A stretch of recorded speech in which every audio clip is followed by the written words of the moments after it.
Hoy viajamos hasta la localidad extremeña de Santa Marta de Magasca. Allí, en su casa rural, nos espera Olegario González Prado, autor del libro La ventana del rey. De profesión industrial y pensionista en la actualidad, se adentró en el mundo de las letras y del pensamiento en su juventud. Su amigo Lucio Pobes escribe en el prólogo: se trata de una deuda pendiente con la historia del pueblo del autor, Santa Marta de Magasca, y de sus gentes. Pero como muy bien dice Olegario, sin tratar de abrir sino de cerrar heridas, no es un libro para la polémica, sino para la paz. La ventana del rey es un relato de fidelidades a la familia, de respeto a los mayores, de recuerdos que se reproducen con nostalgia y de personajes rigurosamente reales. Es la vida del autor, pero es también la vida de quienes le rodearon, especialmente en unos momentos en los que vivir en España tras la Guerra Civil se hacía muy difícil. Los trenes se llenaban de maletas de cartón que viajaban junto con miles de emigrantes extremeños que buscaban en Europa del Norte la solución a sus estrecheces. Siempre los ciclos migratorios de sur a norte, como ahora. El autor de La ventana del rey fue uno de aquellos extremeños que en los años 60 del pasado siglo tuvo que abandonar su tierra, su campo, a sus gentes, uniéndose a aquellas insoportables oleadas migratorias que despoblaron las zonas más pobres de la Ibérica. Un niño que se hizo hombre antes de tiempo y que llegó solo a París, a un mundo tan desconocido para él como apasionante a la hora de forjarse como hombre.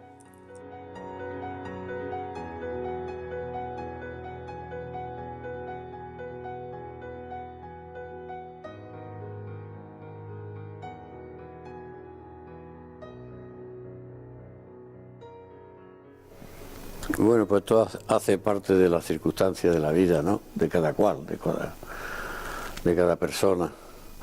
Las mías verdaderamente no fueron muy fáciles al principio. Tú sabes que en aquella época, te estoy hablando de los años 60, 60 y algo, quizás 50 y mucho, pues las cosas en Extremadura eran difíciles. Y en el ambiente rural mucho más, por supuesto, ¿no? Pero fíjate las casualidades de la vida. Esto parte de circunstancias de posguerra, lamentablemente, y de eso no me gusta hablar mucho, aunque el libro se basa, hay una parte importante que se basa en esa cuestión. Pero bueno, limando un poco la parte hiriente de aquella época. Es muy sencillo, en realidad, aunque parece difícil al principio, porque todo se va hilvanando sobre la marcha. Se me presenta la ocasión de marchar al extranjero cuando precisamente mi familia buscaba la forma de que alguien de la familia pudiese ir al extranjero, buscando el final de una persona que desapareció, que era mi abuelo, y que nadie sabía qué es lo que había pasado. Y el libro se basa al principio en eso, lo que pasa es que después, como todas las historias, ¿no? Pues una cosa te lleva a la otra. Fíjate que yo fui con esa idea a trabajar a casa del duque de Windsor. Sabes que el duque de Windsor fue el Eduardo VIII, que abdicó a la corona de Inglaterra por casarse con una señora divorciada, americana. Pero de allí se me presentó la ocasión de seguir con la misión con la que partí de aquí verdaderamente, que era la de buscar la pista de mi abuelo, ¿no? Y fíjate, por circunstancias tan diferentes, fui a parar a una granja de perdiz. Aquí habíamos trabajado con este tema, mi padre era guarda de caza y siempre habíamos estado en ese ambiente. Bueno, pues aquello me gustó y la única forma que tenía para viajar al resto de Europa era trabajar en esta granja de perdiz, donde nos habían concedido unos pasaportes especiales o unos permisos especiales para poder viajar a otros países, que entonces no era fácil, ¿no? Y ahí empieza la historia de mi libro. Ahí empieza la historia de mi libro. Lo que pasa es que yo lo he querido dar otra forma, porque claro, contar una historia tan agria como era aquella, sin molestar a las personas, en realidad a personas que ya ninguna de aquellas personas viven. Pero bueno, siempre hay familiares que se podían sentir molestos y no era mi intención ni mucho menos, porque ni esa familia ni yo teníamos nada que pintar en lo que pasó entonces, ¿no? Y creo que lo he conseguido, ¿no? De dar a entender de que, oye, errores hay por todas partes. Lo lamentable de esta historia, y eso sí te lo digo sinceramente, y pongo mucho énfasis en esa cuestión, es ver cómo ahora personas que verdaderamente no les afectó para nada estar intentando rentabilizar el dolor de los que verdaderamente sufrieron entonces. Pero eso de dos formas. Uno que políticamente intenta sacarle partido a esa cuestión, cuando verdaderamente por otro lado los que verdaderamente sentimos ese dolor intentamos buscar o encontrar a esas personas sin pensar en la política ni rentabilizar la cuestión. Esa es la gran diferencia. Ah, sí, bueno, la condesa de Romanones fue mi trampolín. Era una persona que le apreciaba mucho a mi padre. En alguna ocasión fuimos a organizarle algunas cacerías, me conoció a mí, siempre me quiso mucho y yo a ella, de verdad, sinceramente. Y fue la que se preocupó de recomendarme a estas personas, a los duques de Windsor, que eran íntimos amigos suyos. Fue el pasaporte que tuve fue la condesa de Romanones, claro. Sí, y desde entonces hemos mantenido muy buena amistad. Bueno, tanto es así que después hemos colaborado durante 8 o 10 años como socios en el tema de las cacerías de perdices. Ella traía americanos, era una persona muy conocida incluso en Estados Unidos, ¿no? Y era la que traía los clientes y yo organizaba las cacerías, claro.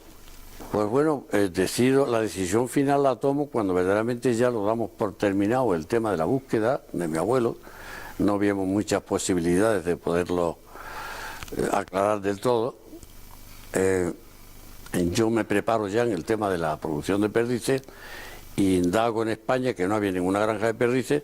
Tanto es así que la mía fue la primera granja de perdices documentada que se instaló en Extremadura, bueno, en España en aquella época. Y entonces cuando tomo la decisión de venirme, pues, era un buen negocio, claro, en aquella época. Yo nunca pensaba yo que eso hubiese sido así, pero bueno, tanto es así que me llamaban el loco de las perdices. Esa fue otra de las razones, porque yo estuve trabajando con un equipo, éramos un biólogo, un veterinario y yo, y la verdadera misión era hibridar la perdiz, ¿no? Mezclábamos la chúcar con la griega, con la perdiz roja. Y entonces la razón por la que podíamos viajar a otros países era para abastecer la granja de perdiz autóctona, de perdiz pura 100% y poder hacer las hibridaciones. Y yo que pensaba entonces, bueno, pues esto habrá un día que llegará a España. Y yo pensar de que llegase a Extremadura concretamente, donde conocíamos nuestra perdiz de toda la vida, hacer una cosa semejante me parecía una aberración total. Digo, yo me voy a instalar y voy a intentar de salvar la pureza de mi perdiz. Eso fue, bueno, y así sigo todavía con esa manía, fíjate. Las fórmulas de piensos especiales para perdiz las tuve que suministrar yo al principio.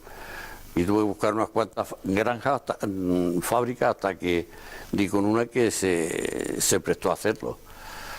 Luego ya han aparecido piensos especiales para perdices en varias fábricas, ¿no? Pero entonces no había.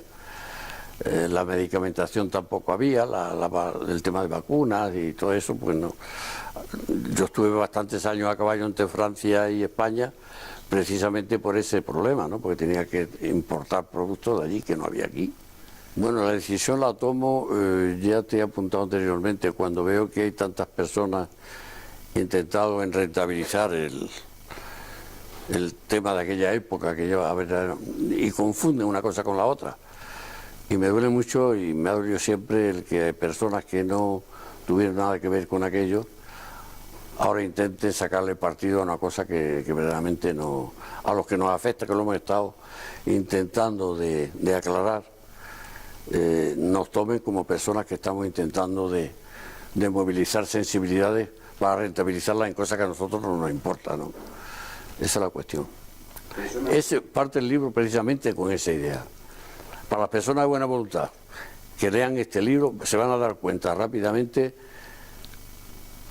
de qué facetas de la vida en las que no conviene entrar hurgando en cosas que ya verdaderamente no nos interesan. Yo creo que el perdonar muchas veces, y lo digo y lo menciono en mi libro, y tuve una gran suerte porque conocía personas.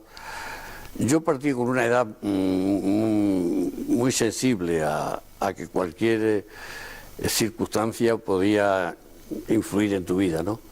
Pero tuve la gran suerte de conocer unas personas que influyeron positivamente, y cuando con 17, 18 años te atizan y te encienden y te utilizan, pues si en vez de esas personas conoces a otras personas que hacen todo lo contrario, te apaciguan, te aconsejan, te ves el ejemplo en ellos mismos, pues eso cambia mucho, cambia muchísimo.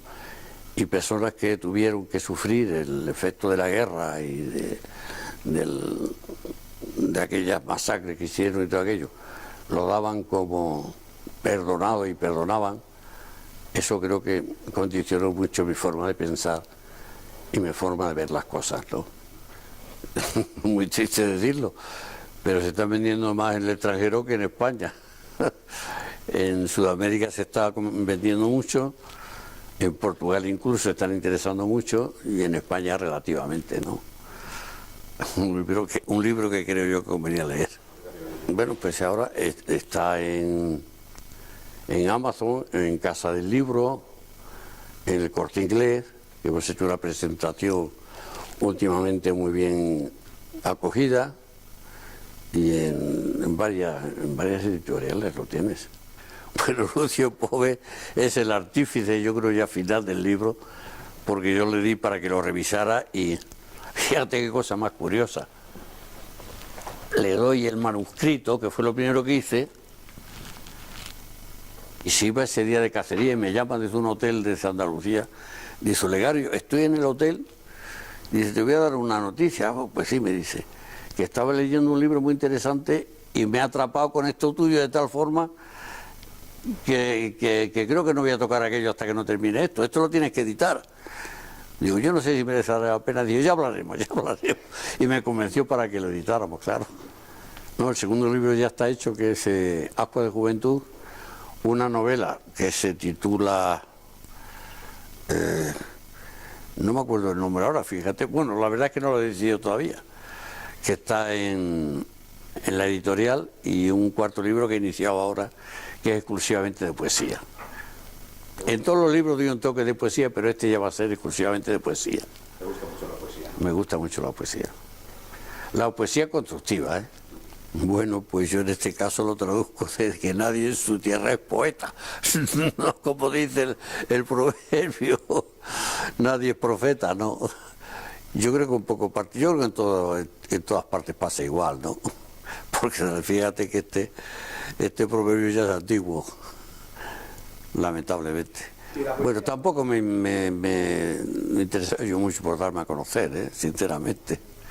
Pero bueno, la poesía ya es otra cosa, eso sí que me voy a centrar en que se difunda, efectivamente. ¿Y la poesía, Javier, esa poesía dedicada a ese... Bueno, pues esa poesía, es que la poesía debe ser así, cuando te toca en el alma surge la poesía. La poesía es sentimiento. Y es sentimiento total, y este triste acontecimiento ha movilizado el sentimiento y el alma de muchas personas.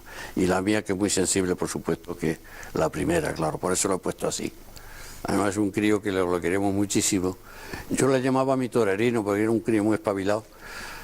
La abuela estaba de cocinera con nosotros muchos años, y un día como hoy tenemos gente para comer, estaban ahí preparando la mesa y tal, la abuela y la tía, y se presenta la madre con el crío, tendría 3 añinos, vestido de torero, que era por los carnavales, una cosa así, y desde entonces para mí siempre ha sido un crío que yo le quería mucho y él me ha querido mucho siempre a mí, claro.